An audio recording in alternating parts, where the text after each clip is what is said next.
పార్థివ లింగాభిషేకం అని చెప్పి ఇంకొక అభిషేకం గురించి చెప్పారు. అదేంటి స్వామి?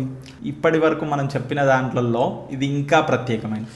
ఓకే, మనము శివలింగాన్ని మనం చూసాం, ప్రతి ఒక్క చోట మనము శివలింగాన్ని చూస్తాం. ఏ ఆకారం ఏ దాంతో ఉంటుంది? రాయితో ఉంటుంది. రావితో ఉంటుంది. మీరు ఇంకా చూసిన వాటిలలో పంచలోహాలు, లేకపోతే మరకత లింగాలు, స్ఫటిక లింగాలు అన్నీ ఉంటాయి. ఓకే, అయితే ఇందులో ఒక ప్రత్యేకం చెప్తాను.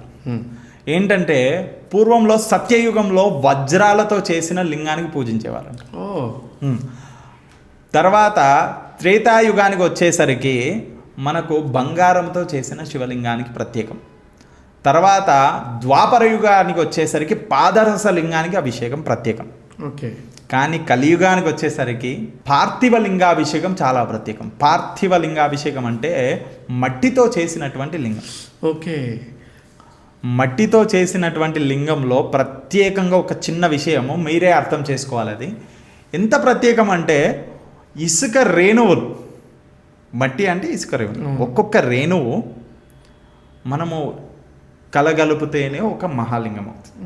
ఇంత లింగం కావాలంటే మనం ఇంత మట్టిని మొత్తం రేణువులను అన్నిటినీ కలిపి మనము ఒక లింగాకారంగా చేస్తాం.